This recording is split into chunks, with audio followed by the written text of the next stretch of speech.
주님만이 우리의 소망 되심을 기억하며 오늘은 성장을 넘어 성숙으로 제목으로 말씀 함께 나누도록 하겠습니다. 지난주에 설문조사를 하나 올려드렸는데 응답해 주신 성도님들 감사드립니다. 성장이냐 성숙이냐 물어봤는데 답변을 해주셨어요. 도표 좀 열어주시겠습니까?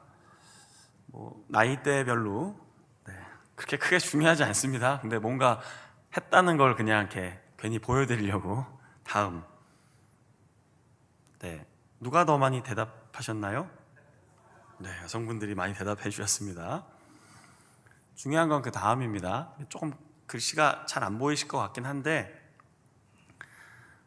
제 의도를 이해하셨을지 아니면 왜 이런 설문을 하시는지 다 제가 일일이 설명드리고 한 건 아니니까요. 그런데 성숙에 더 많은 표를 주셨습니다. 물론 중간중간에 둘 다 중요하다라고 이야기하신 분들도 많았습니다. 개인적인 교회 성장, 성숙 답변을 주신 분들도 많습니다. 그래서 제가 좀 궁금해서요. 우리 성도님들이 답변해 주신 그 모든 답을, 그러니까 개인의 성장과 성숙에 대한 답을 그 AI에다 집어넣어 봤습니다. 저는 AI를 안 쓰거든요. 너무 궁금한 거예요. 한 90개 답변인데 비슷비슷하긴 한데 이게 어떤 공통점이 있을까 하다가 요즘에 그게 괜찮다 해서 집어넣는데 이런 얘기가 나왔어요. 제가 요약한 게 아닙니다. 이 문단은, 이 내용은 예수님을 이해하고 성격의 성숙을 통해 하나님 사랑을 본받고자 하는 영적 성장에 대한 깊은 열망을 표현하고 있습니다. 이게 기계가 답변한 겁니다. 기도, 교회, 참여, 성경적 가르침, 실천을 통해 하나님과 긴밀해지기를 원하고 있다는 거예요. 지금 이 대답한 사람들이 좋은 커뮤니티를, 그러니까 좋은 공동체를 만들고 싶어하고 친절하고 싶고 사심 없이 봉사하고 자신의 행동이 신앙 안에서 드러나는 것을 바라고 있다는 겁니다. 여기 이 의도는, 그러니까 얘가 대답을 한 거예요. AI가 이 질문에 대답한 사람들을 보니 개인, 가족, 공동체 성장을 위해 기독교적 가치에 맞추고 다른 사람들을 격려하고 헌신적인 제자가 되고 싶어하는 사람들로 보입니다. 놀랍지 않습니까? 안 놀라시네요.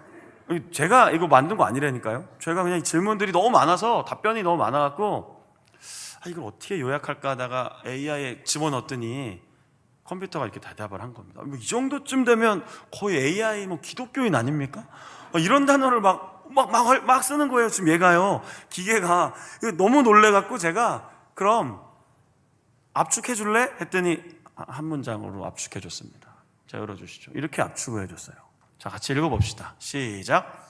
기독교 신앙의 성장, 사랑의 공동체를 통해 하나님과 깊은 관계를 원하는 마음입니다. 어떻습니까? 놀랍지 않습니까?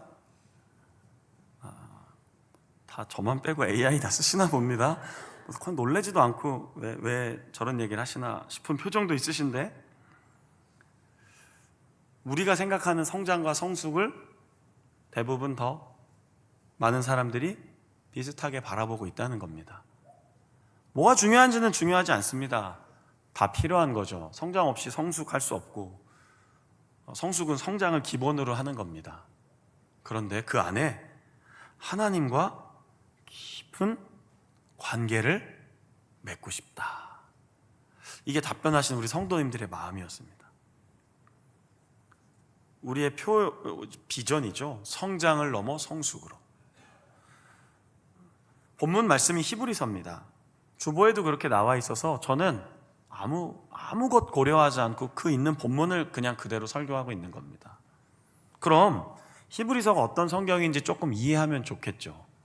히브리서는 유대교에 있다가 기독교로 개종한 그리스도인들을 위해 쓴 편지입니다. 원래는 유대교에 깊이 열심히 헌신했던 이들이 복음을 듣고 그리스도인이 된 겁니다. 예수님이 나의 구원자, 나의 하나님, 그렇게 고백하며 신앙생활을 시작했는데 여러 가지 문제로 삶이 흔들리는 겁니다. 언제 쓰여졌을까? 한 62년에서 66년경. 저자는 누군지 정확하지 않다고 학자들마다 굉장히 의견이 다릅니다. 그런데 이 성경 안에는, 히브리서 안에는 예수 그리스도만이 믿음의 주요 우리를 온전케 하신다, 그렇게 써 있습니다. 그리고 배경이 누구라 그랬죠? 이 기독교인이 된 사람들이 누구였다고 했습니까? 유대인들이라 히브리서는 구약의 내용이 엄청 많이 담겨 있습니다. 구약의 제사, 제도, 제사장, 그런 이야기들이 계속 담겨 있는데 우리가 읽기에는 이게 구약 성경인가? 왜 이렇게 어렵지 싶지만 유대인들 입장에서는 이거 굉장히 익숙한 내용들인 겁니다. 그냥 그 끝에 예수님이 우리를 지금 붙잡고 계시니 여러분 믿음을 굳게 하시고 주님이 다시 오실 때까지 흔들리지 말고 기다리십시오. 자, 이게 히브리서에 담겨있는 내용이라는 겁니다. 우리가 그 전체 히브리서 중에 오늘은 성숙에 대한 주제로 한정하여 여러분들에게 제가 지금 설교를 하려고 하는 거죠. 자, 그럼 오늘 본문에도 여러 번 나옵니다. 온전하다, 완전하다, 이건 성숙함을 의미합니다. 물론 유일하게 완전하신 분은 말씀드린 것처럼 예수님밖에 없습니다.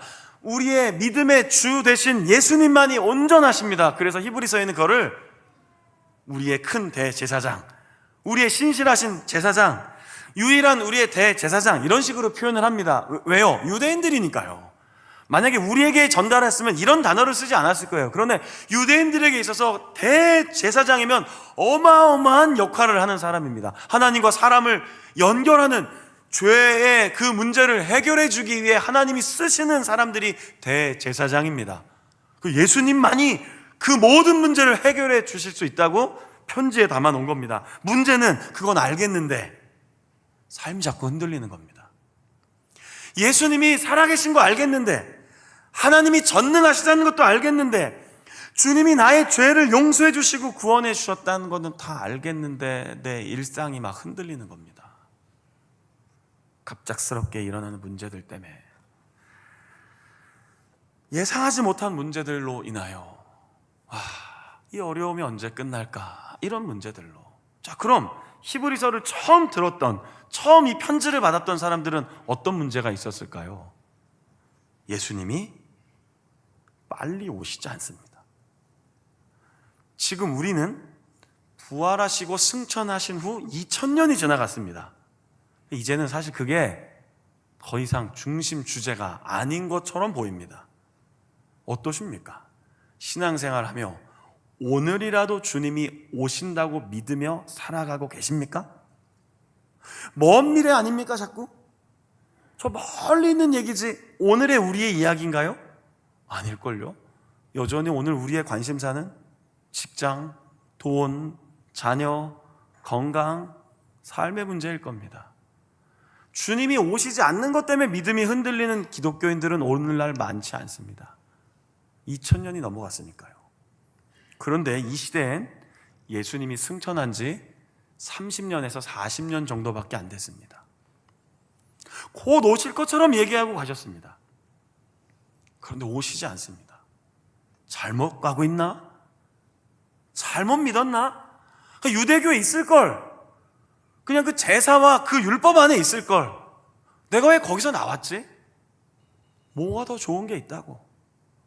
더욱이 유대 사회에서 이들은 기독교인이 되면 추방당합니다.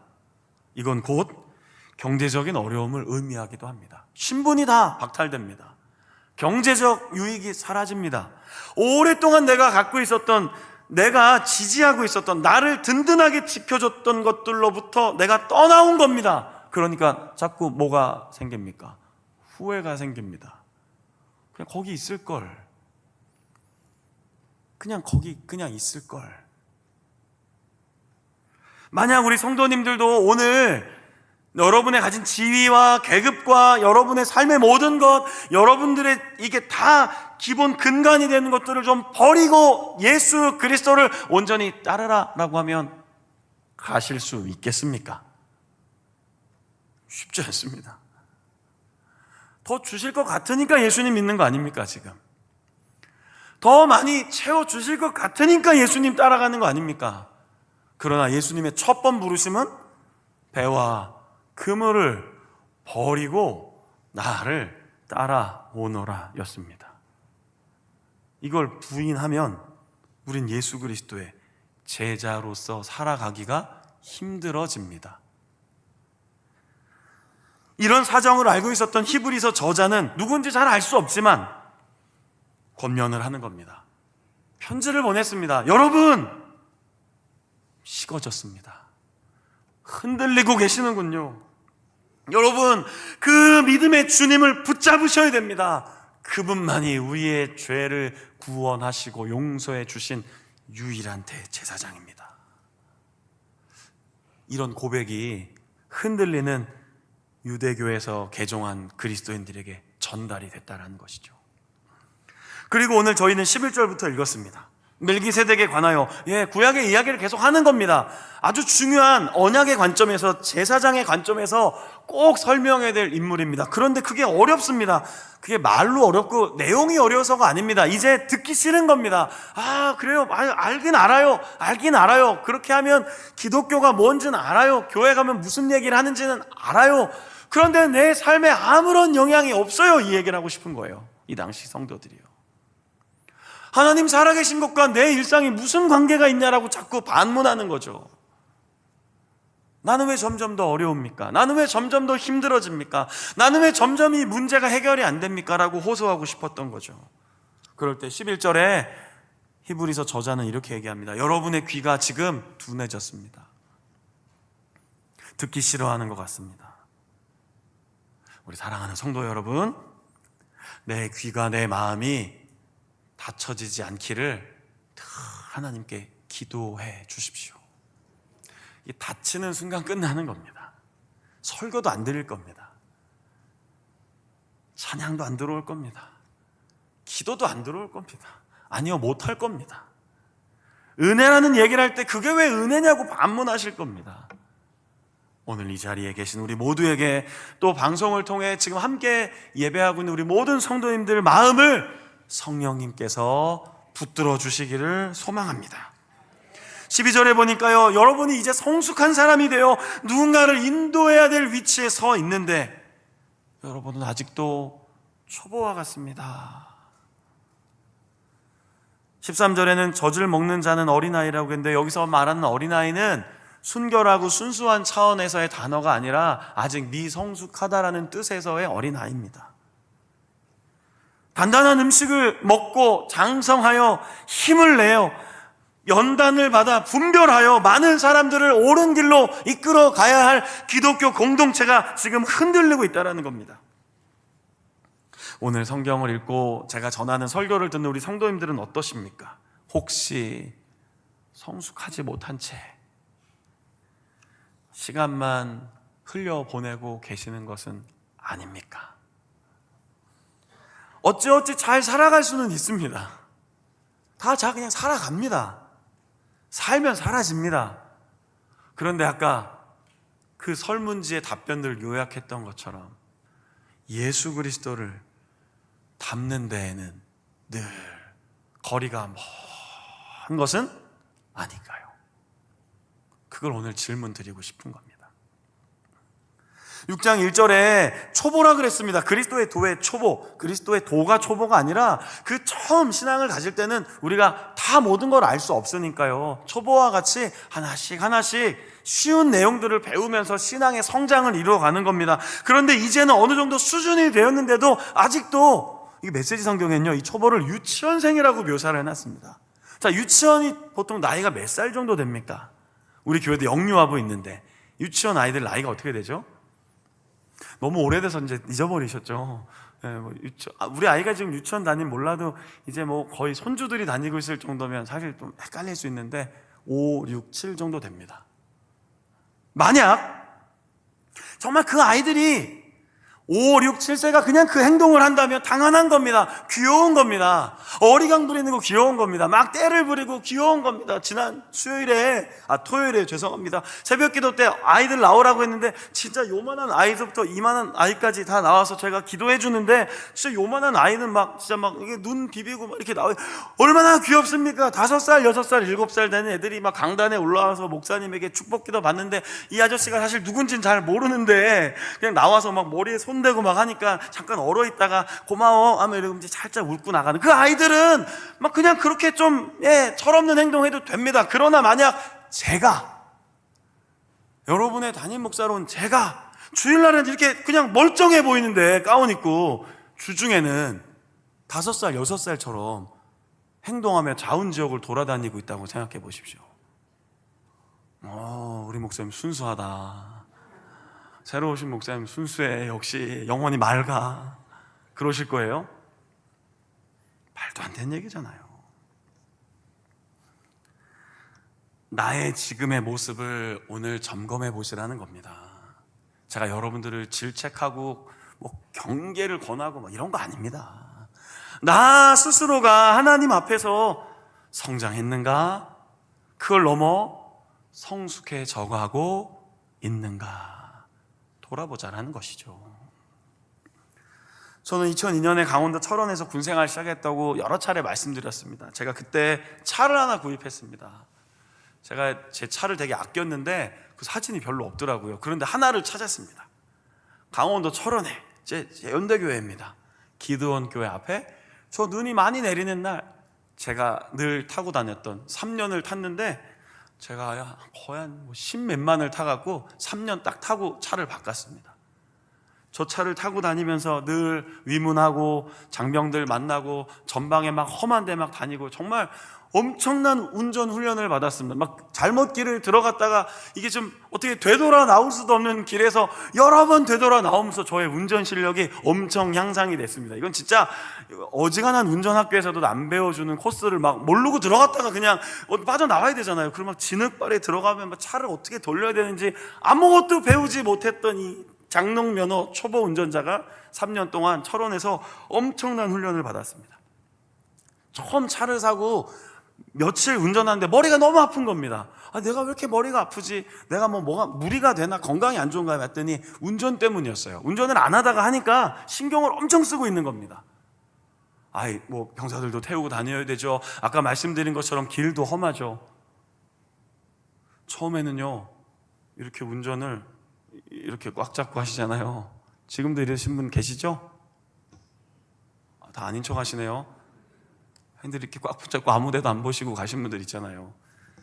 앞에서 차가 오는데 나를 향해 오는 것 같더라고요. 그래서 아무도 차가 안 다닐 때 운전하고 싶은데 계속 상대편에서 차가 막 오는데 막 내 쪽으로 오는 것 같아요. 그렇게 느껴지더라고요. 물을 어떻게 먹습니까? 운전하다가 물도 한 모금 못 먹었어요. 이거 놓을 수가 없어서 핸들을. 지금은 물도 마시고 음악도 틀고 심지어는 급하면 핸드폰도 잠깐 보고 나쁜 행동이죠. 절대 하면 안 되는데. 저는 이제 운전의 경력이 좀 늘었습니다. 조금 경험이 많이 쌓였습니다. 좀 편안하게 운전합니다. 자, 그렇다면 질문을 드리죠. 성숙한 운전자는 어떤 모습일까요? 도로에 초보 운전자가 지나가는 것 같습니다. 뒤에 또 큼지막하게 글을 하나 써놨습니다. 처음 운전한 사람입니다. 좀 조심해 주시죠. 그럼 어떻게 하십니까? 더 바짝 붙으시진 않으십니까? 잘 됐다. 경험이 좀 쌓여봐야 돼. 그리고 확 들어가진 않으십니까? 그건 아무리 운전을 잘해도 그냥 초보인 겁니다. 그게 진짜 위험한 초보인 겁니다. 성숙해졌다는 것은 저분이 운전이 좀 서투르구나. 속도를 줄이는 겁니다. 가까이 붙지 않는 겁니다. 혹시 가끔 창문 내리고 또 한 번씩 하신 분들 여기 있으시면 오늘 회개하십시오. 아멘 하셨네요. 감사합니다. 창문 열고 집에 나 있지? 이거 굉장히 지금 완곡하게 표현한 겁니다. 왜 밖에 나와갖고, 이것도 되게 부드럽게 표현한 겁니다 지금. 그건 아무리 운전 경력이 많고 경험이 많이 쌓여도요, 그걸 초보라고 하는 겁니다.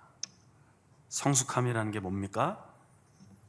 그 모든 상황을 이해하고 바라보고 조절하는 겁니다.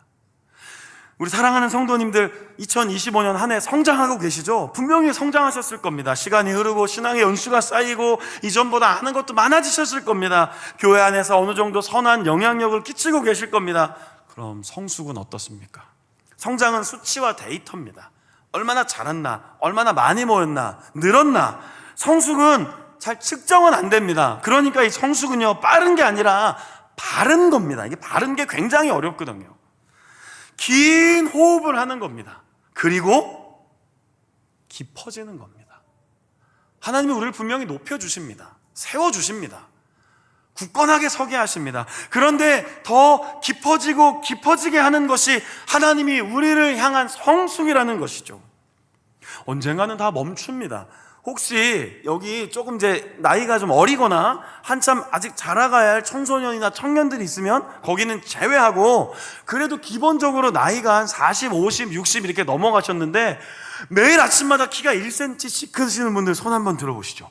매일 자라요. 매일. 아직도 자라고 있다. 괜찮습니다. 비난하지 않겠습니다. 욕하지 않겠습니다. 손가락질하지 않고 다 인정하겠습니다. 교회는 다 받아들이는 공동체입니다. 없죠. 큰일 납니다. 지금도 잘하면요. 그 옷 어떡할 겁니까?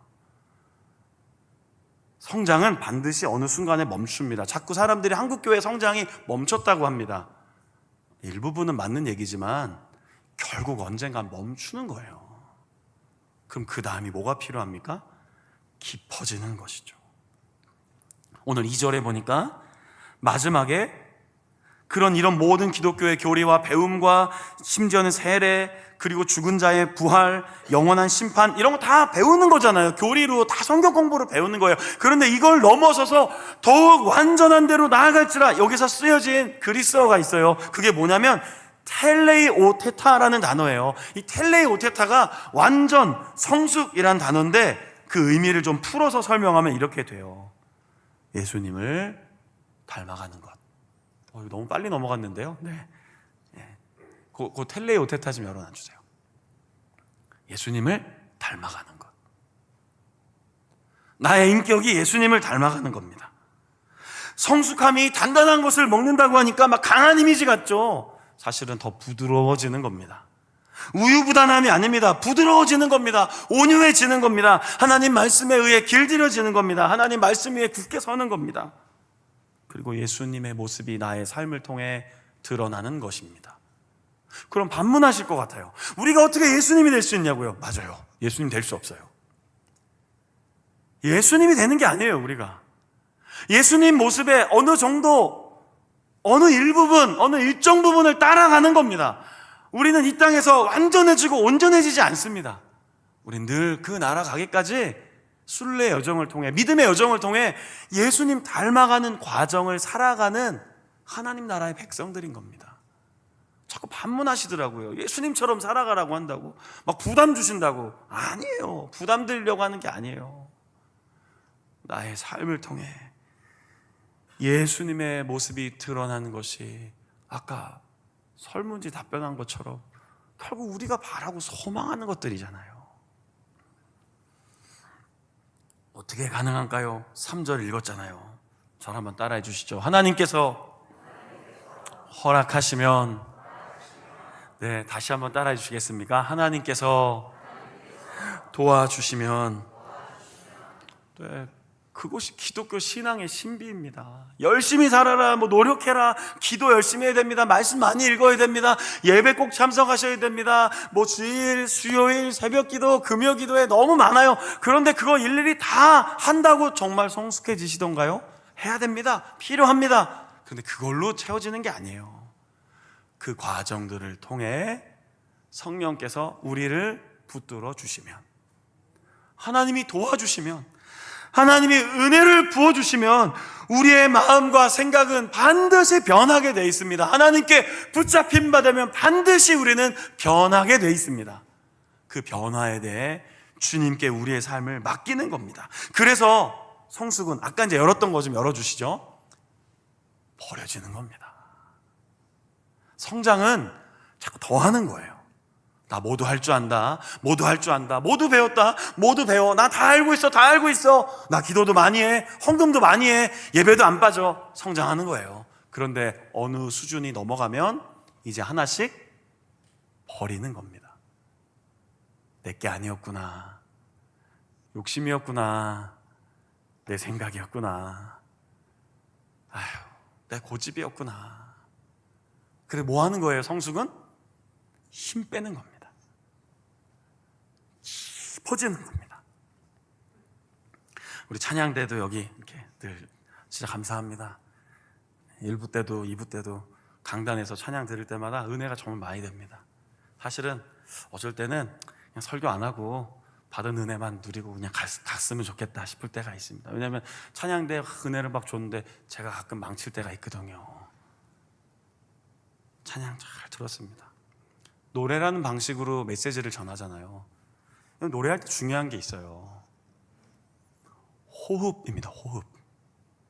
지휘자 맞죠? 집사님. 네, 호흡. 호흡이 망가지니까 노래가 안 되는 거예요. 이게 쉬어야 될 때와 안 쉬어야 될 때가 해결이 안 되니까 노래가 자꾸 탁탁 걸려서 목을 쓰다 보면 목에서 과부하가 걸려서 삑사리가 나는 겁니다. 그 음을 못 맞추는 거죠. 또 하나는 힘을 빼는 겁니다. 노래 잘하는 사람들은 힘을 빼고 노래합니다. 절대 힘이 들어가지 않습니다. 한번 힘 빼고 호흡 조절하면서 노래 한번 해봅시다. 자, 악보 좀 열어주십시오. 삶의 작은 일에도 그 맘을 알기 원하네. 그 길, 그 좁은 길로 가길 원해. 나의 작음을 알고 그분의 크심을 알면 소망 그 깊은 길로 가기 원하네. 저 높이 솟은 산이 되기보다 여기 오름직한 동산이 되길. 내 가는 길만 비추기보다는 누군가의 길을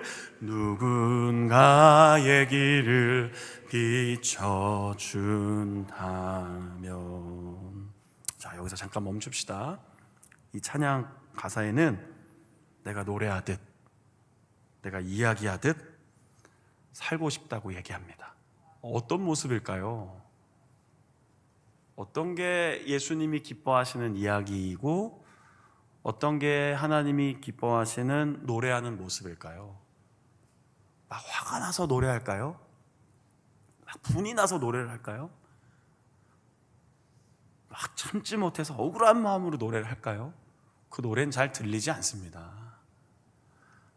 아무리 힘들고 어려워도 주님이 주시는 평안을 힘입어 이것이 내 삶의 고백입니다 라고 내 힘을 빼고 주님께 나의 삶을 맡기고 노래하고 서로와 이야기하고 누군가의 따뜻한 이야기를 전할 때 거기서 십자가의 능력이 드러나는 것입니다. 나는 죽고 예수로 사는 삶이 시작되는 것이죠. 자, 이제 불러봅시다. 내가 노래하듯이 또 내가 얘기하듯 살아가길 원합니다. 살길 난 그렇게 죽기 원하네. 삶의 한 절이라도 그분을 닮기 원하네. 사랑으로 사랑 그 높은 길로 가길 다시 한번 불러봅시다. 내가 노래하듯이 또 내가 얘기하듯이 살기. 난 그렇게 죽길 원하네. 삶의 한 절이라도 그분을 닮기 원하네. 그 좁은 길로 가길 원하네. 마지막 그 깊은 길로 가길 원하네. 자, 저를 한번 따라해 보실까요? 허허허. 기다려 주십시오. 다른 사람을 조금만 더 기다려 주십시오. 그게 성숙입니다. 너무 빨리 해결하려고 하지 마십시오. 그럼 사람이 다칩니다. 사람들의 마음이 상처를 받습니다. 교회가 그런 일을 할 수는 없잖아요. 너무 잘하려고 하지 마십시오. 최선을 다하여 우리가 삶을 하나님께 드리면 그분이 우리의 빈 공간을 채워주십니다. 내가 잘하고 너무 앞서가려다 하다 보니 공동체가 아파합니다. 믿음이 흔들리는 히브리서 수신을 받았던 교인들에게 이 저자는 완전한 예수 그리스도의 모습을 이야기합니다. 그 예수님의 모습은 때로는 전능하고 권능이 있고 성령의 검을 들고 나타나실 때도 있지만 때로는 온유하게 사랑으로 따뜻함으로 다가오셔서 참아주시는 분입니다. 저를 한번 따라해 볼까요? 괜찮습니다. 이렇게 혼자 하시든 옆 사람에게 하시든 계속 하세요. 그러셨군요. 네, 알겠습니다.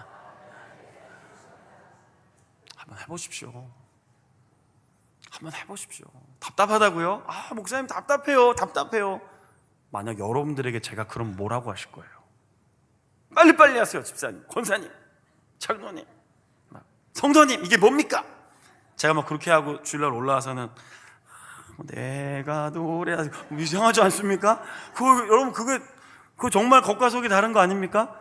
예수님에 닮아간다면서 삶에서는 그냥 마음대로 살다가 예배 시간에만 조금 달라진다고 우리가 변화가 되겠습니까?